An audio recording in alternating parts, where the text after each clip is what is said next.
Welcome to Hacking Your ADHD. I'm your host, William Kerb, and I have ADHD. On this podcast, I dig into the tools, tactics, and best practices to help you work with your ADHD brain. Hey team, we've got a returning guest this week who was a real hit last time, Saman Kesh. Saman is an Iranian-American filmmaker who has worked with such artists as Basement Jaxx, Calvin Harris, Kygo, Placebo, and what appears to be a band that's just 3 exclamation marks that I guess is just pronounced Chk Chk Chk. Hey, you know what? I'm hip, I'm cool, I know what the young people are into. Anyway, that's not what we're here to discuss today. Instead, we're going to be talking about his recent ketamine treatment.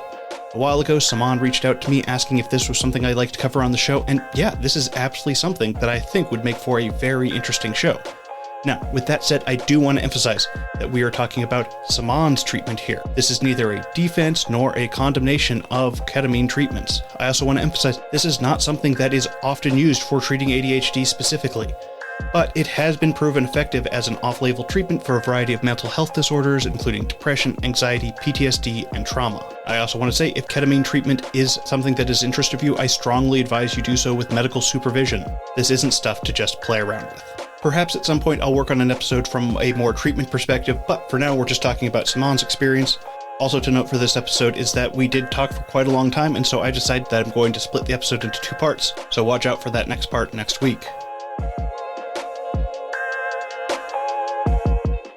Taking care of your health isn't always easy, but it should at least be simple. That's why for probably the last 7 or 8 years, I've been drinking AG1 every day. It's just 1 scoop mixed in water once a day, every day, and it makes me feel ready to take on the day. And it's just that easy. That's because each serving of AG1 delivers my daily dose of vitamins, minerals, pre- and probiotics, and more. It's a powerful, healthy habit that's also powerfully simple. And I know that with my ADHD, it can be really hard to keep up with those habits that support my day. With AG1, I know I'm getting essential brain, gut, and immune health support with vitamins, probiotics, and nutrients from whole foods. I like to think of it as nutritional insurance. It's the way I know I'm covering my nutritional bases right from the start of the day. Even when I'm traveling like I did recently for the International ADHD Conference, it's easy for me to follow through with my intentions of giving my body what it needs with those AG1 travel packs. If there's one product I had to recommend to elevate your health, it's AG1, and that's why I've been partnered with them for so long. So, if you want to take ownership over your health, start with AG1. Try AG1 and get a free 1-year supply of vitamin D3K2 and 5 free AG1 travel packs with your first purchase exclusively at drinkag1.com/ADHD. That's drinkag1.com/ADHD. Check it out. I also wanted to let you know that I'm finally going to be starting up my newsletter. Maybe you've been to my website and seen that little box asking for your email and thought, hey, that sounds cool, only to have never gotten anything from your email from me. Well, this Friday that changes as I release the first edition of Any and All Distractions, where I bring you the top things of the week that have caught my attention from the world of ADHD and beyond. If that sounds like something that you'd like in your inbox, just head over to hackingYourADHD.com/newsletter and sign up.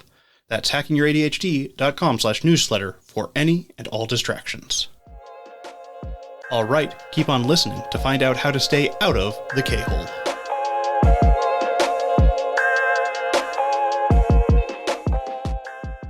So last time we talked that I was going into ketamine therapy, which is like a 6-session kind of program with a doctor here in LA. You know, I've had a few friends, some people in entertainment, some people not, that worked with this guy. I think when I talked to you last, I interviewed him and he kind of told me how it works and stuff. But it was quite an experience. The goal was to do every 2 weeks, that just things would get in the way. So I'd say, but within about 2 months, I did all 6 sessions. And, you know, what was really fascinating to me, I'm used to doing, I have my stimulants, my Vyvanse. You know, I've been used to stimulants since I guess I was 12. I took a little break, but, you know, I'm used to that kind of up, the sort of kind of thing. And with psychedelics, you kind of get that same sort of energized nervous system thing. But I was not expecting this. And I knew the science of it. Like, it's a tranquilizer. You know what I mean? Yeah. It was in large doses. That's what you tranquilize like horses and rhinos with and shit, you know? So I was like, but I just thought like it, you know, maybe it's like weed or it makes you woozy. Like I knew how strong it would be, but I thought that I could say it's just an on crack version of whatever this is. Yeah. And, you know, just for people to know, like ketamine is the treatment is used for on a therapeutic level and medicinal level. It's used to treat people with like PTSD, people who, you know, victims of assault and things like that. And eventually it kind of moved into like war veterans who were like claiming they could feel their arms still with phantom pain. And it just kind of started to grow. And then, like a lot of the other psychedelics and things like that, it just started to help lots of different people with addiction and things like that. But what makes this unique from like the acid or, shrooms or whatever is that it kind of shuts your executive function off. And I'm like, that's so weird because that's the problem that people with ADD have. So what's shutting it down going to do? Because basically what he said is that neurotypical brains just basically kind of have like this bubble. It only lasts like 40 minutes, right? It depends how you do it. Mine was an injection. Some people it's like a nasal spray. Depends how you get it administered. I'd highly recommend under supervision, but there's other ways you can do it based on what states you're in. But when I did it, it was the syringe within like, you would do a little countdown meditation-y kind of thing. And within 5 minutes, you just kind of sink a little bit. But I was told that neurotypical brains basically enter this like 40-minute ADD period. So I was like, well, what do people with ADD do? And it was very interesting. It wasn't like chaos or anything. It didn't go in that territory. But what was interesting was there was, without getting too Hunter S. Thompson here, I feel like every session, I learned something different. The first session, the dose, I was like very calm, very relaxed. It felt like the best kind of anxiety med I've ever had. There was like a little bit I could see out the window and like it looked like the palm fronds, I think is what they're called. They looked like hands. And I was like, has anybody ever noticed that palms look like hands? And like, it was just stuff like that, but it wasn't much. I tried to breathe. They say that you really have to breathe intense to like really make it kind of work and activate. And it just was okay. And I was like, this is strange. And I kind of, I got all insecure, like something's wrong with me, but it was like fine. And I was like, okay, well, that was pretty expensive. These are expensive sessions. So I went home and I like journaled and I was like, okay. And so I came back and we had like a powwow and I was like, let's dose it up. And, I didn't say let's dose it up. He said, let's just give you a small dose up. And so he gave me the dose. And I mean, this was probably the worst trip of my life. The second session, it was full on K-hole, which I didn't know. I was in denial that it was K-hole, but it was like, I didn't have faith in myself that I could survive a K-hole, but it was a K-hole. Like everything in my mind was erasing because I'm not familiar with the term K-hole. K-hole, so ketamine hole, but it's called the K-hole. And the term K-hole, I don't know when it was originated, but basically it's like a bad trip. Okay. And the way K-holes have bad trips is, again, they're not like other psychedelics where like, people have claimed that, how your brain reverses the image from your optics? Like people have claimed that it's unreversed.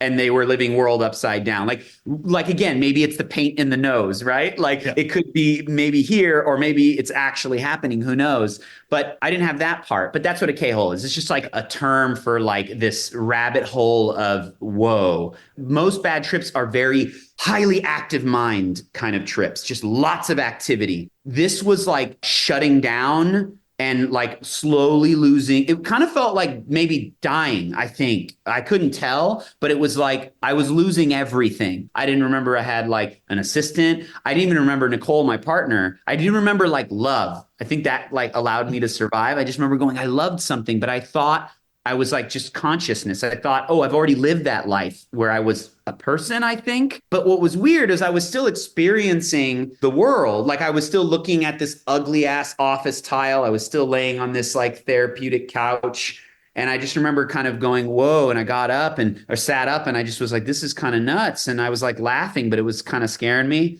And so basically I like followed the doctor out and he was like, I was like, can I go to the bathroom? And I was like, so I held on his shoulder and it was really scary. I didn't recognize him. I didn't know where I was. But basically what the thing does is I obviously can't return from it. And I think I was really sick afterwards. I think the doctor messed up and didn't give me nausea pills, which you're supposed to. A lot of people, like you just get dizzy.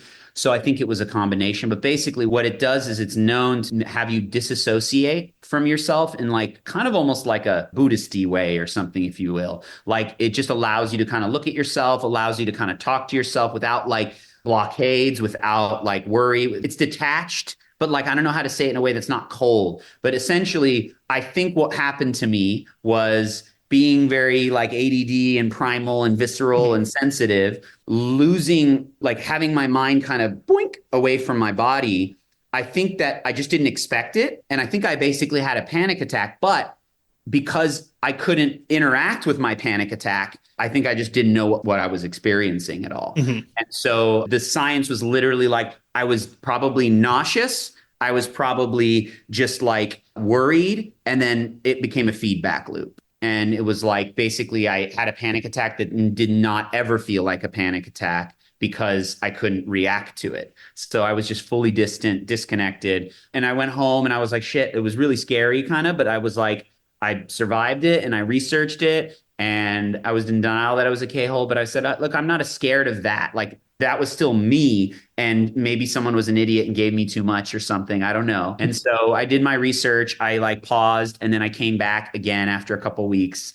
And I was like, okay, this is what I'd like to do. I researched kind of like, I think I'm sensitive. So I think I need like a bump, maybe give me like a half and then like check in on me and then give me another half. And he was like, that's great. Like, let's do that. It's like crazy LA doctor. And I was like, all right, let's do it. And so we did it. And it was the best experience I've had in my entire life. It was just like on a like self level, right? This is all I can say is I walked away, and this is kind of the ADD part of it. It was like, it's magic, man. ADD is magic. In society, it can be really hard, but there was something really amazing about flowing. And I was like, we need to flow. People with ADD need to flow. Like whether it's giving yourself, if you want to think of it like on an activity level, like giving yourself time to just get lost in nonsense or get distracted watering your plants or researching something, like rather than it being a task-oriented accomplishment, like allowing that sort of hunter brain or whatever it is to like do its thing. But what was interesting was it was feeding me. I was able to like roll with things and ask myself questions, and somehow, I don't know how to explain it, everything felt organized, though there was chaos.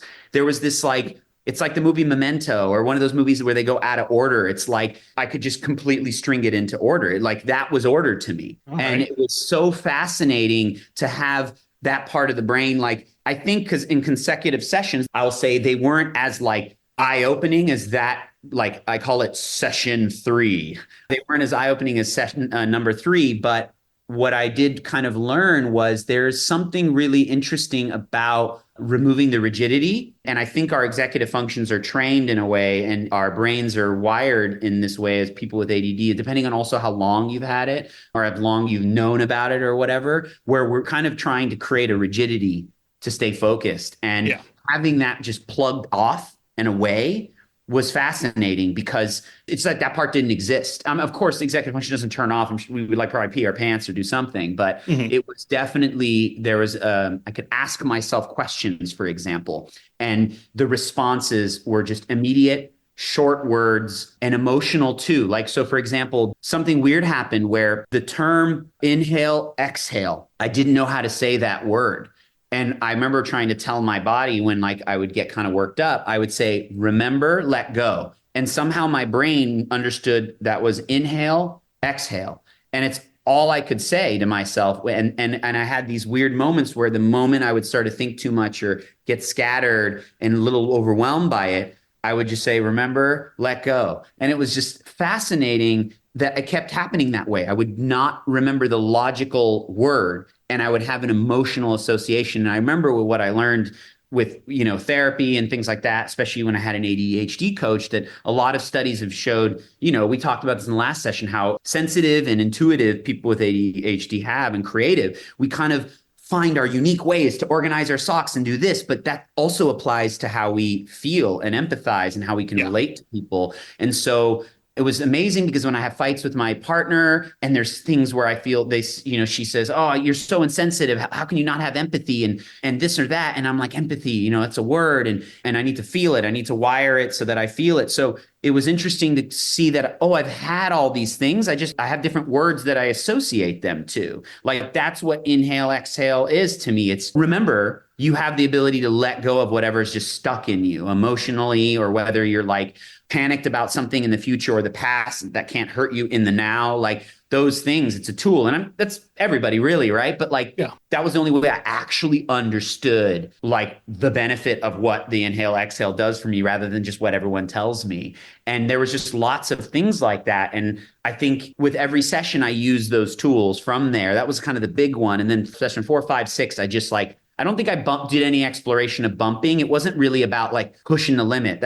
I'm not that kind of person, that's for somebody else. I was just wanting to talk to me a little more and finding new ways to talk to me. And I challenged myself. I came in with different moods and I would go, fuck, I'm a little stressed today. And I would hang out in that world and talk, and I'd have moments. And one thing that happens is you just kind of, something can be so beautiful that you just cry, but it's like really complicated emotions. Like one thing I realized in the trip was I just never had people tell me good job. And also on a specific level, like maybe someone like my parents, they're Iranian, they're very loving, they're kissy. I'm very grateful for their biological nurturing, but they were never really like my friends. And they never were curious about what was in my head, which I think a lot of parents of boomer generation are like that. But I just realized I never had people specifically call something out that I'm really good at. And I just remember crying intensely, not like cowering in the cry, but just being empowered with the knowledge and being also a parent to myself in that moment,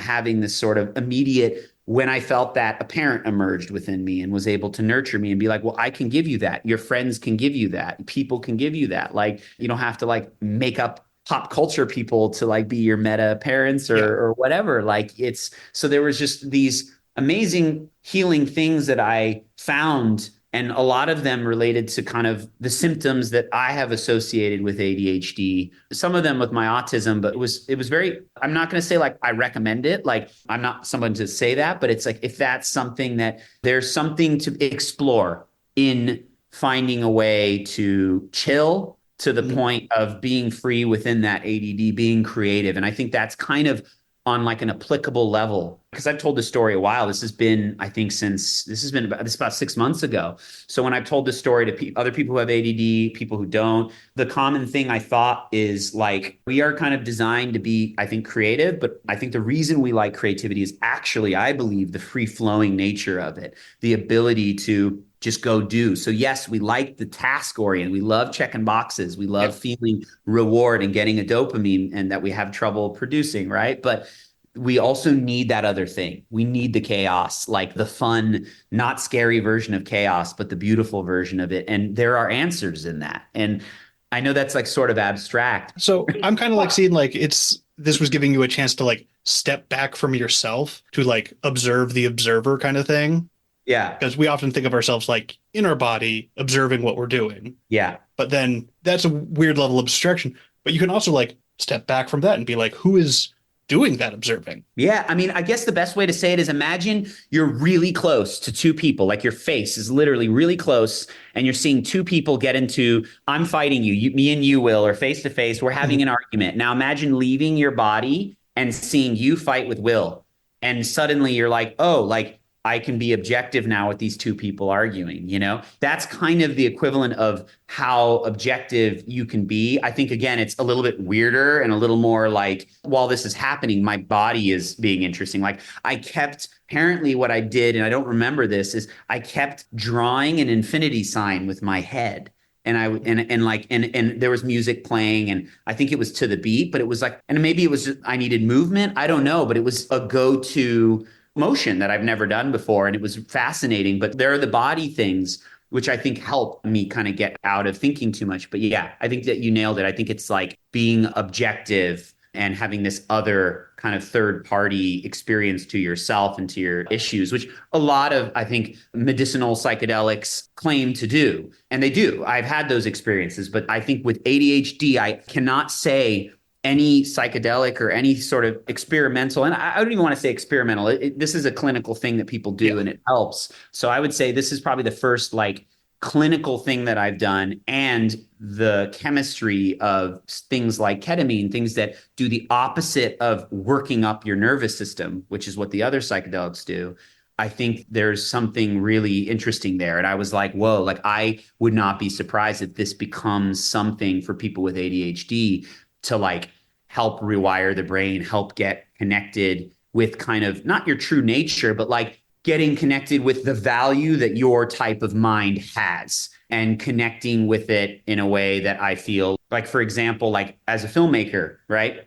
Mm-hmm. I'm lucky that I just naturally was drawn to a job being a director where you're part of a neuro tribe. Didn't even know what that word was when I was like watching Blade Runner for the first time when I was 6 or some Hmm. shit. But being drawn to this group of people where their brains are all uniquely wired. And so your job is to kind of make shit up. It's also to kind of be focused, but also create a situation of people helping you stay focused and be focused and bringing the focus. Like it's sort of the doing is a lot of other people, even though you're the sort of guiding light or whatever. And I think that there is something about being at peace with that when I think a lot of people with, and I remember we talked again about this last time, and there was a lot of people who messaged me on Instagram. I think I told you, like a lot of people, I still get people who listen to that interview, but like they listen to it and they ask me lots of questions, and I learned more from some of their questions and their stories. But I think people put the burden on themselves to not be people who have ADHD. And it's not, you don't need to define yourself with ADHD, but I feel like associating ourselves to something that we just are not Hmm. and doing it like less effectively doesn't make sense to me. And being taught that way and being taught to be the square peg or Yeah, square square peg peg in the in a round round hole. hole. Yeah. Yeah, or something like that. Like we're trapezoids, dude. We're not square. We're not circle. We're just trapezoids, like weird amorphous shapes that just won't fit except for our own unique selves. So I think like a lot of that was my takeaway. And I think a lot of it was realizing that like stimulants and things like that, though I don't think I would go a day, or I would, but I wouldn't go many days. I would go like 90% of my existence through every year is definitely with my stimulants. And it's how I stay grounded and how I function and how I am task oriented. But when I was doing on ketamine treatment, I just was like, there is a less brute force. Doctors converted a diet pill into something that helps people with attention deficit disorder way. And I don't know what that is yet, but it's like it was the first glimpse of something that felt more gentle, less like not as long lasting, and very clear. Ketamine is very hard to become addicted to. It's similar to like acid, where it's also very hard to be addicted to, mostly because it's not effective repeatedly.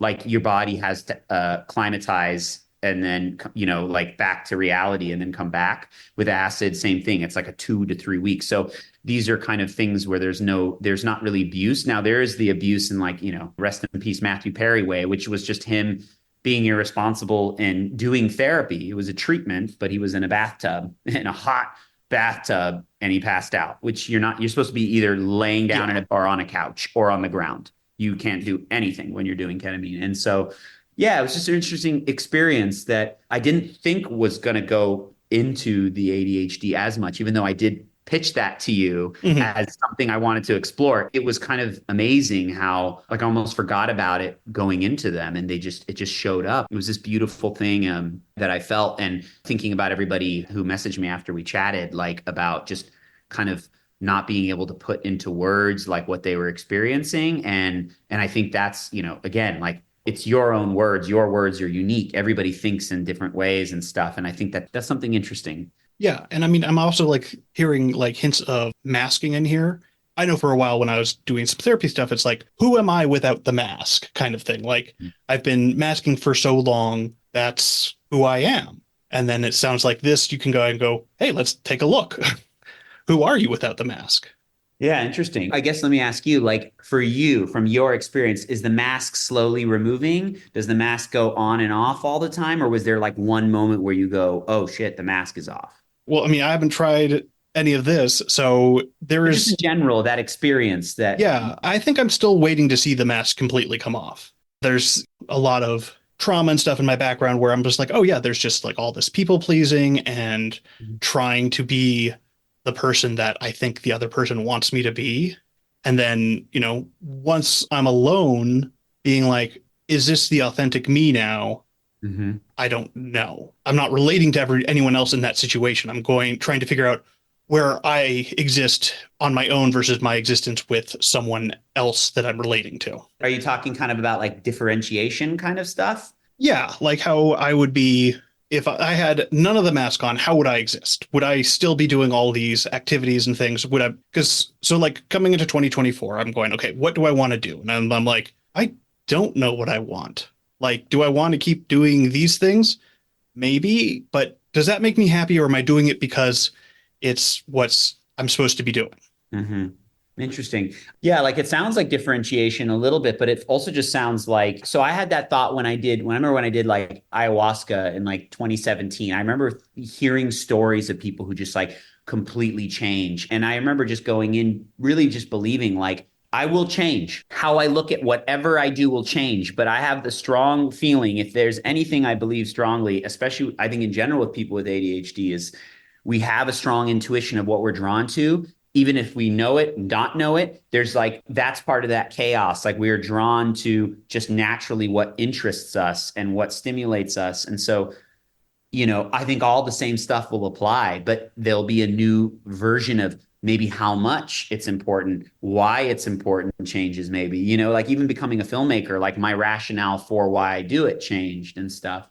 But I would say, yeah, like that's a very powerful thing. I'm still waiting for all of it to come off. I think that's kind of what the journey is for most people. I think everyone has to wear masks. I think we're Yeah. all weirdos in the best way possible, sometimes the worst, but I'd like to say mostly the best way possible. And I think we're all just learning how to engage and create like a unified way of engaging with each other. And I think there's a lot of pressure with people with ADHD to like feign not having ADHD, yeah, or to like people please and constantly just chase, a shame or the wall of awful, right? Yeah. As one of your shows. Like that's to me, it's weird to think that that's part of the mask, but I think the mask causes the behavior, right? The Yeah. real you has those real things and those real traumas. Yeah, that's interesting. I would say that for me, the mask, I think I have seen the mask removed Hmm. for like moments like that session 3. I think session 3 when the mask came off, I saw me. It was like gentle, playful, lots of humor while also being wise and really like I don't know why I'm using the word clean, but I mean by clean, it's like a design term that I use, but it just means like, just minimal with verbiage, and very careful with the words, like not overly big, just keep it simple, stupid kind of vibes. And it was just like, wow, how can this mask cause so much complication in my life when the truth is so simple? And I think we all have these like moments, whether we're driving in our car or whatever, where we just see the clarity. And yes, sometimes it happens right after we dropped our stimulants, but like Hmm. there are times where you're like, I don't even have a stimulant in me and I'm feeling this, And I think that like, I think that for me, I think I've seen it without the mask. And yes, I think on a regular daily basis, not doing any sort of therapy, just like walking, going to the store, going to a meeting today or whatever, like part of the mask comes off, part of it goes away, part of it comes back on. So there's a constant, like, I have to remember to take it off. You know what I mean? Or Yeah. remember to take, or if I'm still not comfortable with this guy coming off, I got to take the bottom part of my mouth, off or something. Like, yeah, that mask removal is interesting. And I think that's a great analogy. Like I saw in the mirror without my mask and it was only 40 minutes.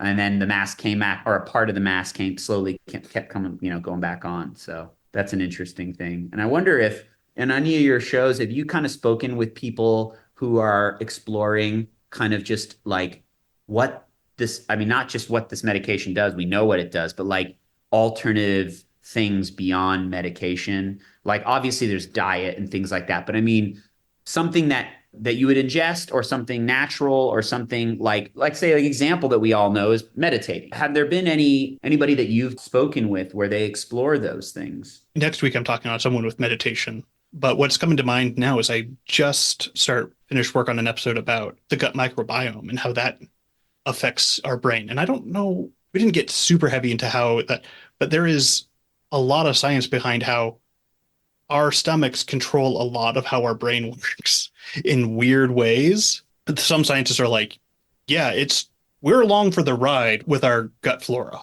They make the major decisions.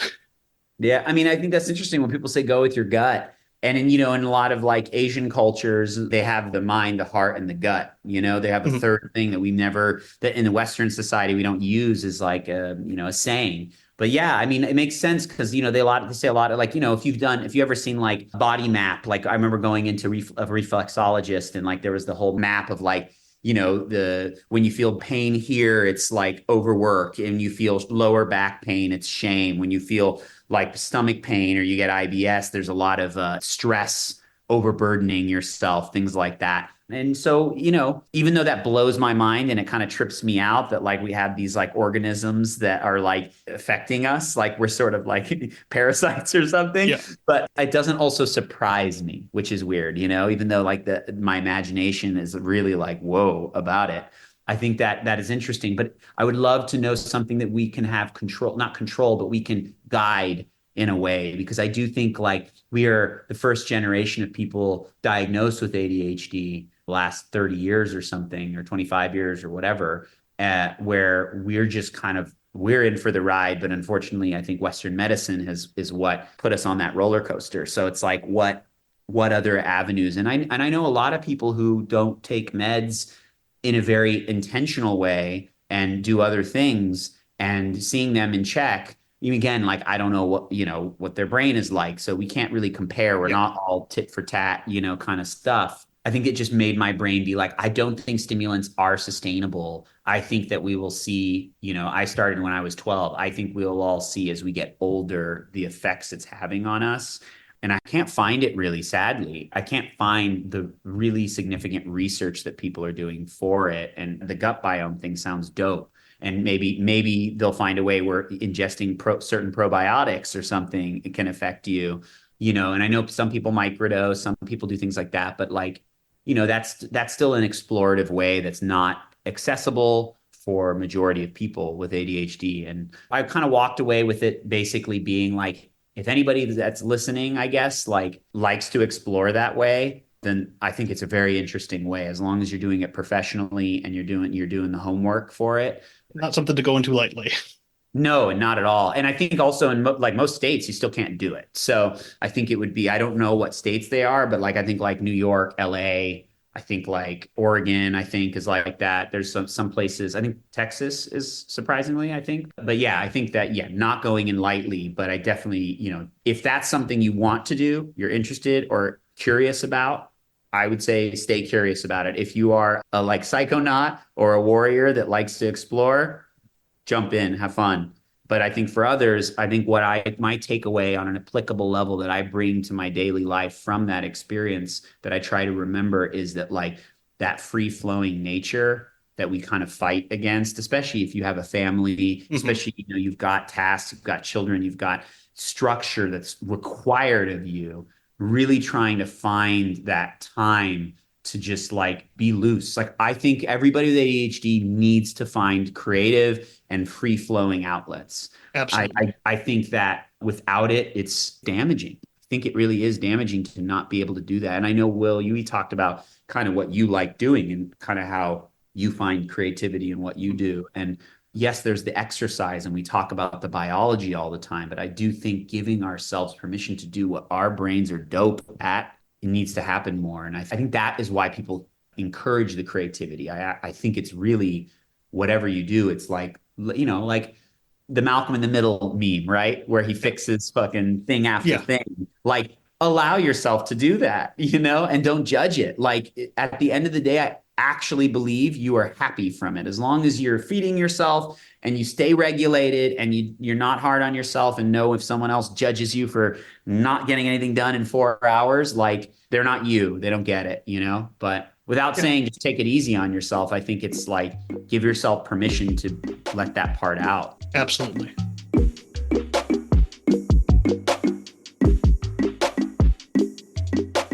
That's it. Well, for this week at least. Next week, I'll be bringing the second half of this conversation where we talk about flow, navigating emotional states, self-compassion, and just maybe how we can work on unlocking your brain's full potential. Or not. If you enjoyed this week's episode, you'll enjoy next week's as well. Thanks to Saman for coming on the show, and thank you for sticking with us all the way to the end. Before you go, though, let's do a quick rundown of today's top tips. And while this episode did focus on Saman's experience using ketamine, the top tips are not going to cover any of that. I'm absolutely not going to go and tell you to seek out this treatment. That's something that's up for you to decide on your own and your own interpretation of what you need.